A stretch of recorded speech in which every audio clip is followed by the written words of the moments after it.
Hi, welcome. In this podcast, we talk B2B marketing and what it takes to know your customer, innovate, and profit.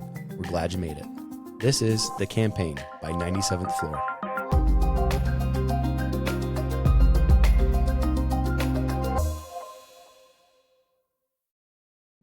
Hello, everyone. Happy Friday. I'm Paxton Gray, and this is The Campaign, a B2B marketing podcast about better knowing your audience, innovating beyond best practice, and converting visitors into customers. The Campaign is a weekly conversation with B2B marketing leaders designed to fit as much value as possible in 30 minutes.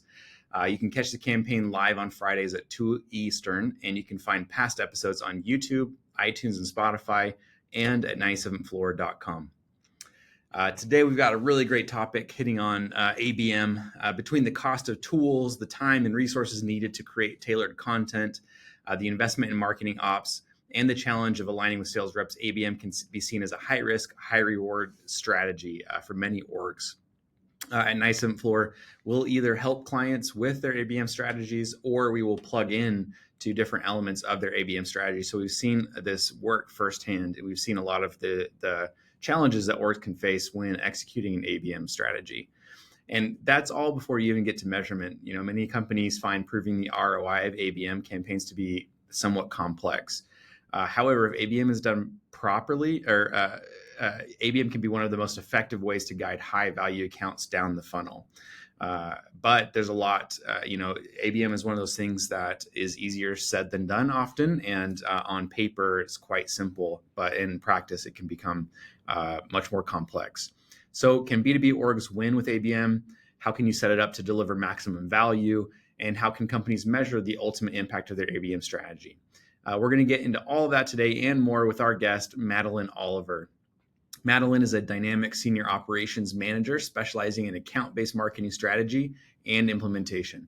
With a tenure of 11 months at Cloudflare and over 11 years working in marketing technology, or 8 years working in marketing technology, she is instrumental in scaling operations by developing a marketing operations roadmap aligned with company and team goals.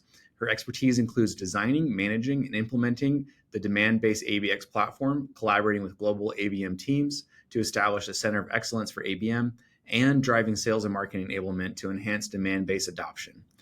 She's also passionate about leading teams, mentoring others in MarTech and ABM, and public speaking. Beyond her professional achievements, Madelyne is a toddler girl mom, an exhibiting gallery artist, and a 2-time published children's book illustrator. She's based in Central Texas, close to Austin. Madelyne, welcome to the show. Yeah, thank you for having me. Excited to be here.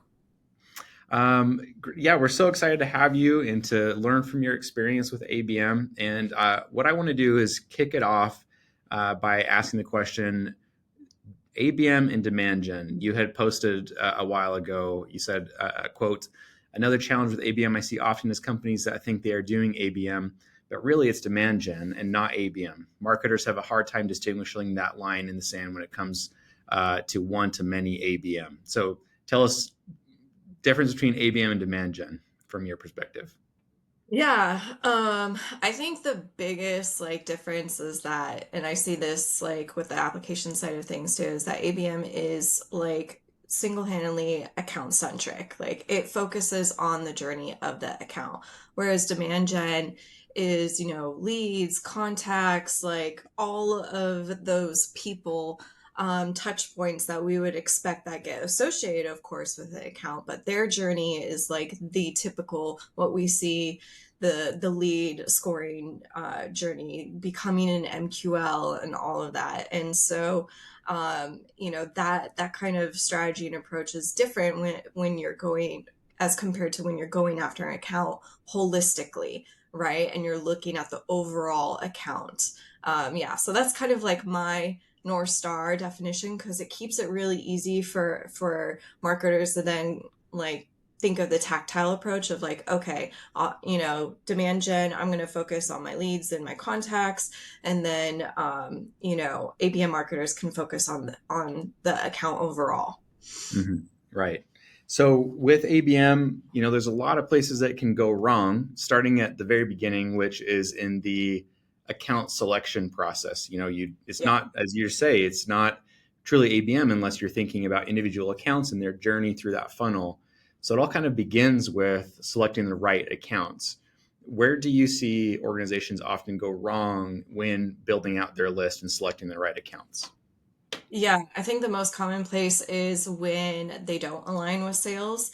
And I do think that marketing can come up with the like target account list first, but what they should do is then validate it with sales and make sure that they're aligned. A lot of times companies don't have that alignment and don't validate it with sales.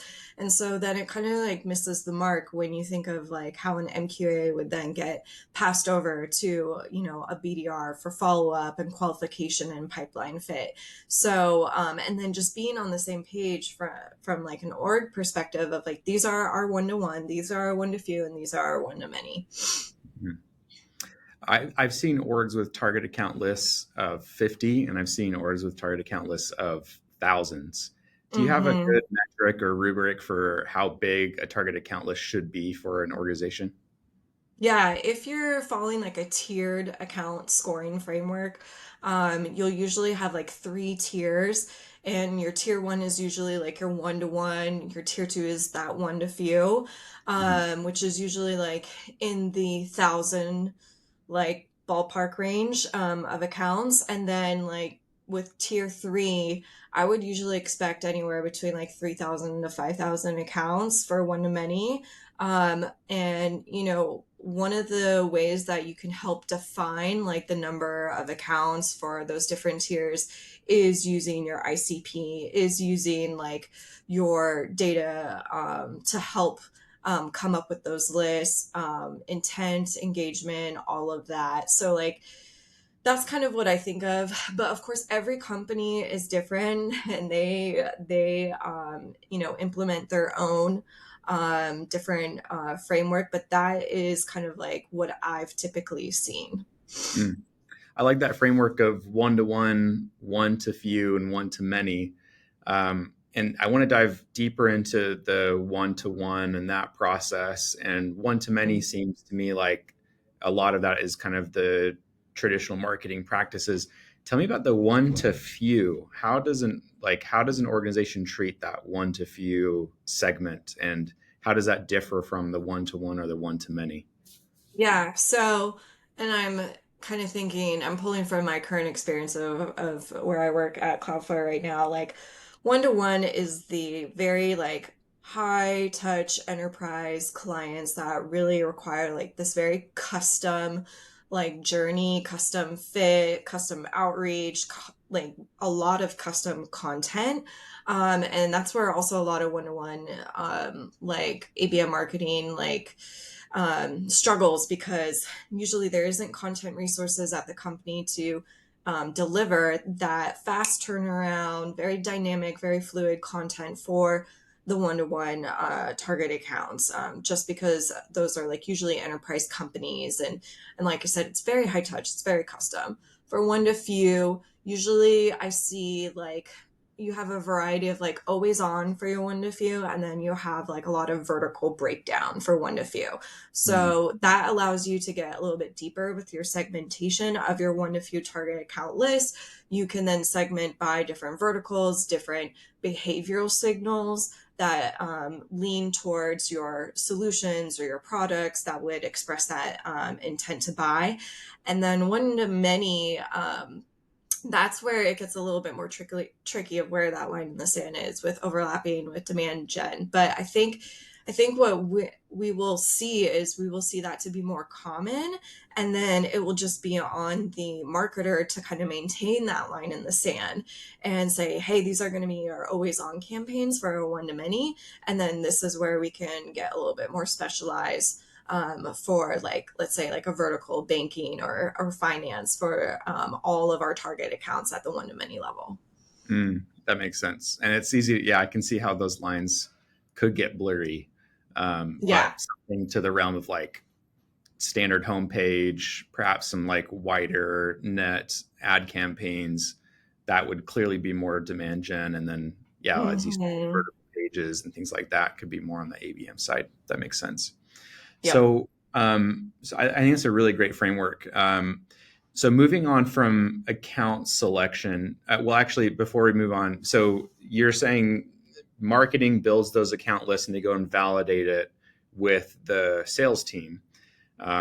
Assuming sales team, they go through that and they're like, yeah, these are exactly the kind of target accounts that we're getting. Now we get into data collection and data governance. I saw this study by Validity. They say that 44% of the people surveyed say that they have lost 10% of revenue, which is attributed to their CRM decay. So this data, it's not enough to just like put this big effort into building out ABM and gathering this data, but you have to maintain that data ongoing for it to be valuable. And if you don't, it can end up costing you a lot more than just inconvenience and resources, but like it really detracts from this effort of ABM. So how do you view that data governance and what kind of tools and frameworks do you have around maintaining that and building that out?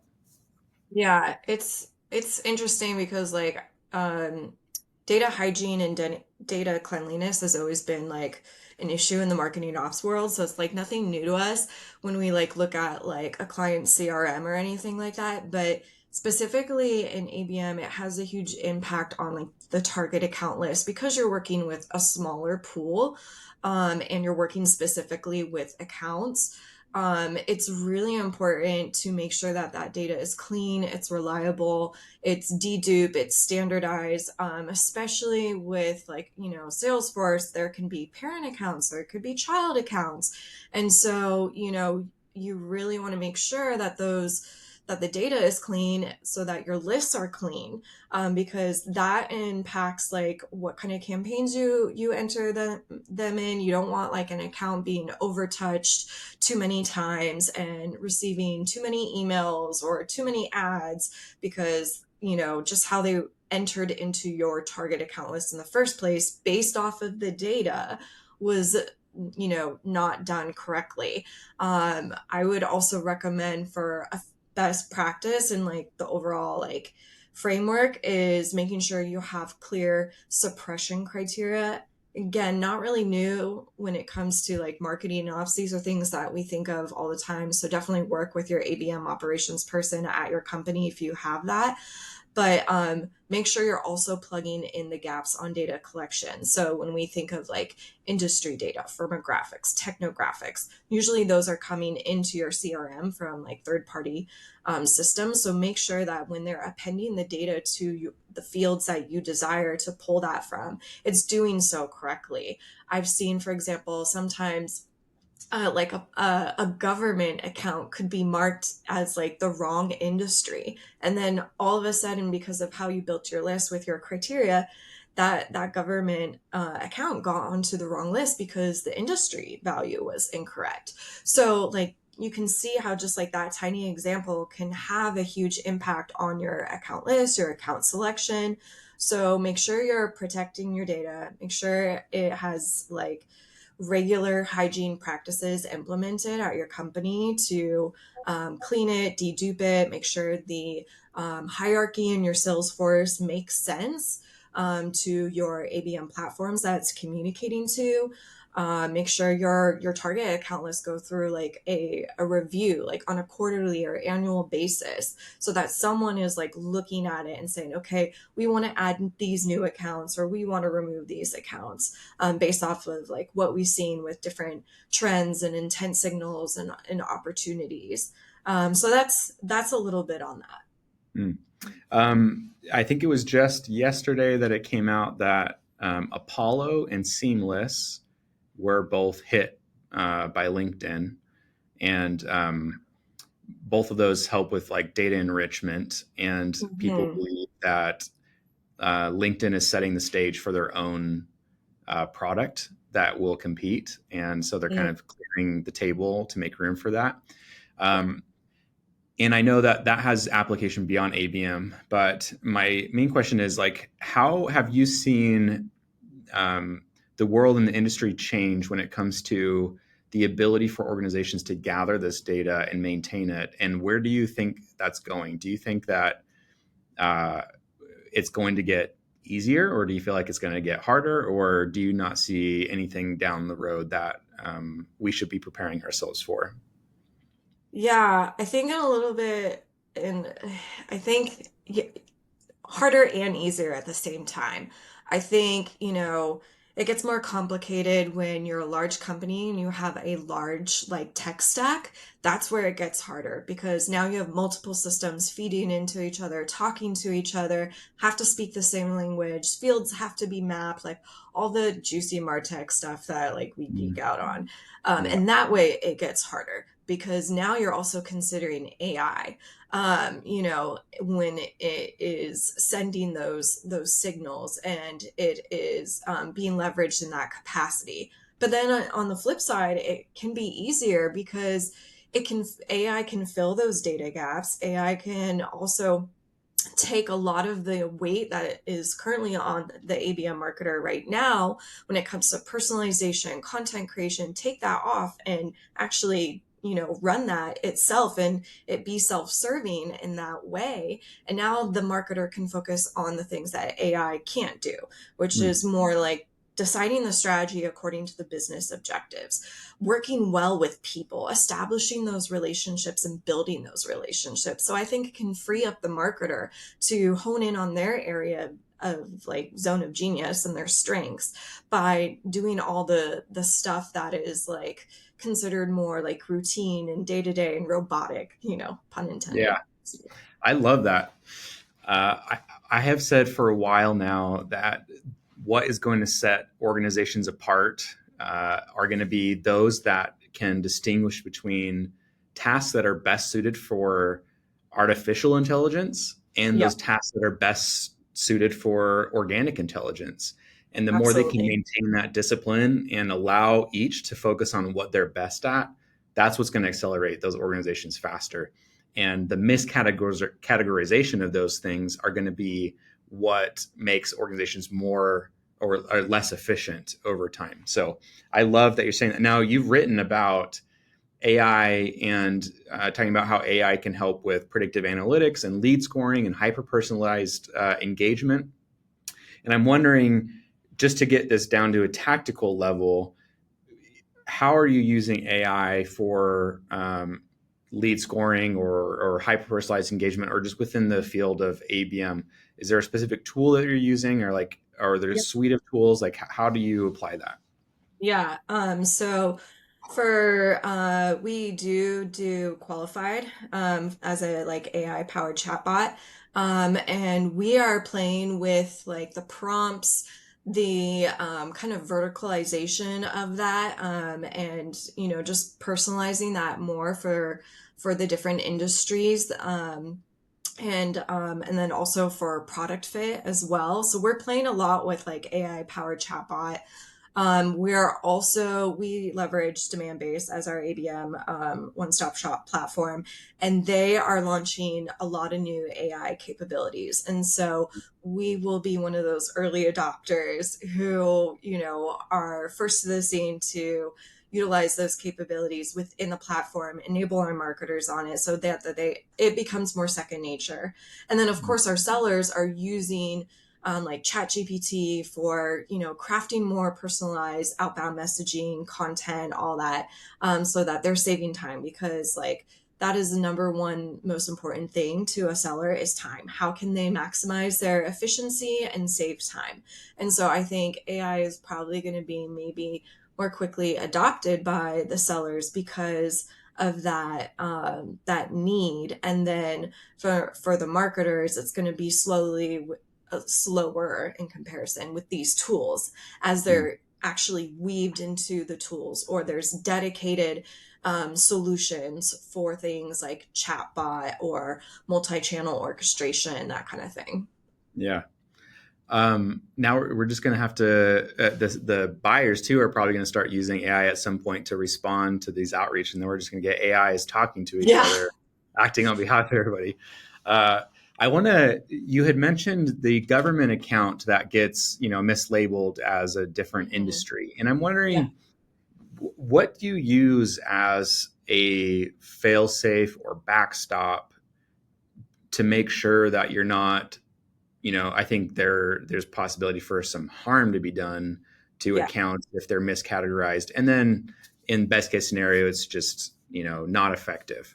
Yeah. Do you have some sort of check and balance system, or have you found some way for AI to play a role in making sure that things match before they go out and they go live? Yeah. I think your latter point, we're in the midst of discovery for that. So I can't wait to see how that will actually like help be part of like the overall QA process and in that gatekeeping role. Your former point, I would say like the fail safes that you always want implemented as much as you can is leveraging like Salesforce's like automations. So, and making sure that any outside data that is feeding into your CRM, you have different automations that are running in that fail-safe capacity to override certain values that are being appended to fields according to like what you deem is correct, right? So like that's where one example would be probably overridden by a Salesforce automation that overrides that industry value, stamps it with the correct value because it picks up company name or account name equals a government keyword or something like that. But then at the same time, in addition to that, you need a little bit of that manual like hand touch from like a human, not a bot or an automation rule, just like validating and cleaning that list before you import it or sync it into your ABM platform, going through. And that really means you have to know your criteria and know what the value should be, know what looks right, what doesn't look right. And we are a little bit more used to like things being manual just because of like our company's evolution.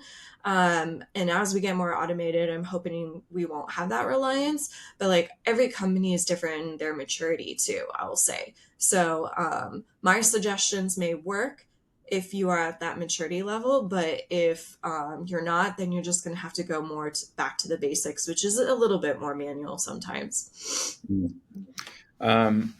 Talking about tech stack and ABM, people at different stages, maybe they're in the middle and they want to optimize their ABM strategy, or they're looking to build one out. You said you're using Demandbase, is that right? Mm-hmm. What would you recommend to someone building out their ABM? Let's say maybe they're mid-market and they're looking to build this out for the first time. What tools or stack would you recommend that they look into as they build it for the first time? Yeah. I mean, we use Demandbase, but like there's a lot of other tools out there. There's Sixth Sense. Follows is one for specifically around like the content, spinning up those quick landing pages that are great for one-to-one and one-to-few. You just want to make sure your tracking is like enabled. And obviously leveraging your current tech stack, Marketo, Salesforce, in the ways that you can in a maximized capacity. Because I know not everyone has like the budget to go out and like get Sixth Sense or Demandbase. Sometimes you're just focused on like, okay, we're going to craft our target account list in Salesforce or from our CRM. We're going to validate it with sales. And if that's where you are in your maturity level, that is fine too. You can still apply like some of the ABM best practices out there, like making sure that you're aligned with sales, making sure that you are getting those, those data signals that you need, and making sure that like it's aligned to your ICP, all that kind of like basic stuff that you can still do if you don't have the budget to purchase like those tools. And there are a lot of different tools out there, and I think with ABM specifically we're going to see more tools arrive to the scene that aren't just like ABM but maybe just like overall account insights driven, spanning both demand gen and ABM. So yeah, I think that's kind of like my best recommendation for that. Yeah. So we've got just a little bit of time left, but I really want to make sure that we hit on how companies should be measuring impact of the ABM strategy. Again, there's another study in 2023 by ITSMA that says that only 52% of companies measure account-based marketing ROI. And the Mm. businesses that do measure ROI, they often struggle with that because, again, it's one of those things that on paper seems quite easy. It's like, these are my accounts. Do I convert them or not? Um, Yeah. but tell me how you approach that and how you recommend people measure the impact of their ABM strategy. Yeah, we are very pipeline and revenue driven. So first off, I'll say that. But we also do look at engagement and some of the other typical like account health engagement metrics. For us, I think like the reason why we're so pipeline and revenue driven is because we're trying to showcase what makes the most like impact from like an ABM perspective. And so when you're focusing on like the percentage of your total pipeline and revenue, is it coming from those ABM targeted accounts or not? When you're comparing deal sizes from ABM accounts versus non-ABM accounts, the ABM accounts should be the larger deal drivers. Um, and then when we consider like win rate for targeted accounts, it's the same thing. Like the win rate should be higher for those ABM accounts when compared to like non-ABM.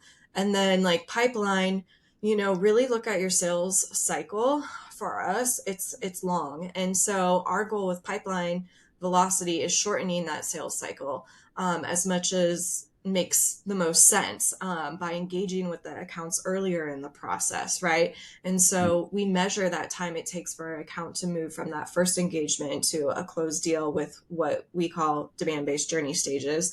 Sixth Sense, I think, has their own thing. But that is all to illustrate that ABM's goal is to accelerate high value deals. And so that's why pipeline and revenue attribution for us is the most critical.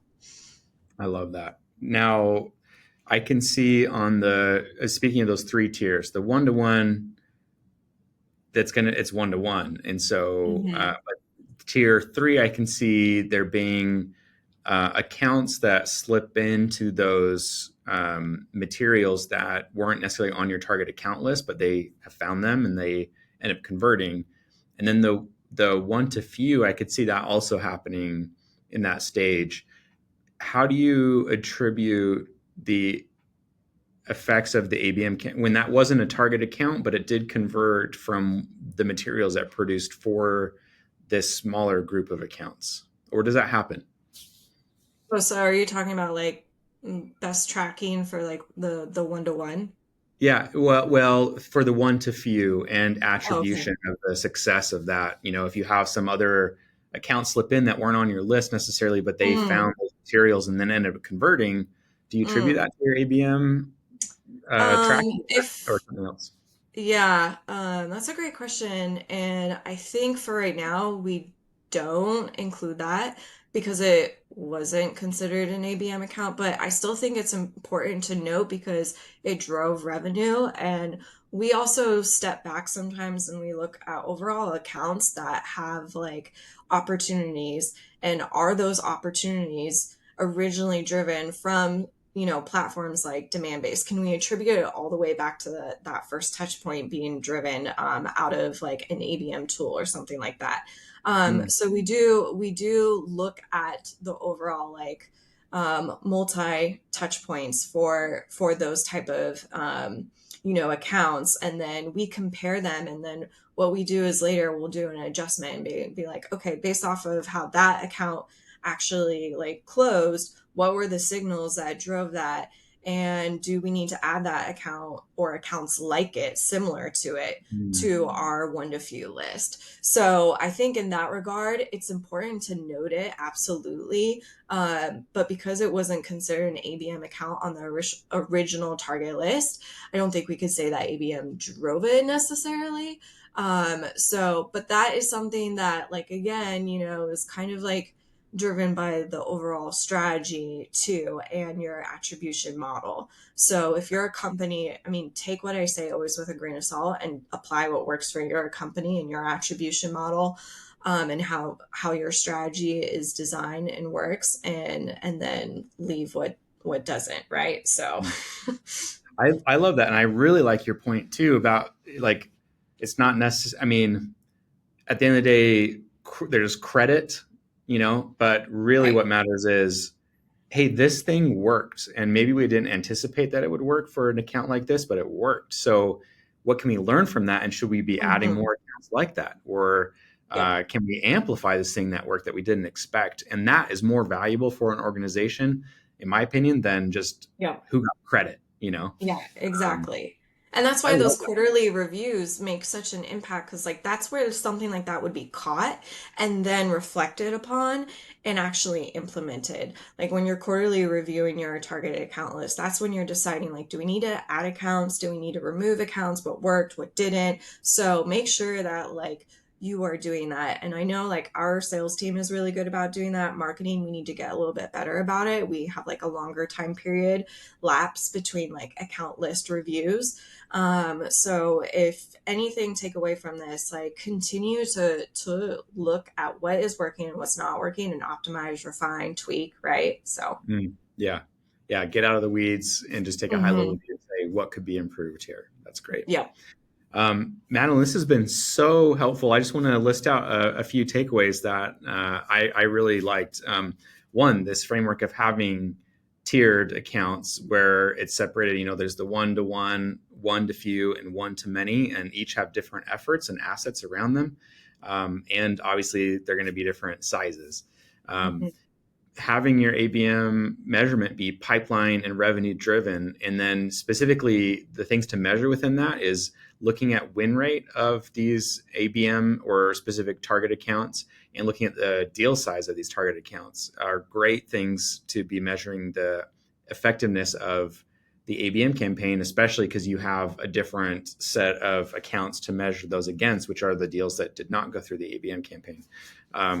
And that's a very clear way to see how effective those ABM efforts are. So really, really great takeaways. I thank you for coming on and sharing your knowledge. Now, how can people get in touch with you, or how would you like them to engage with you?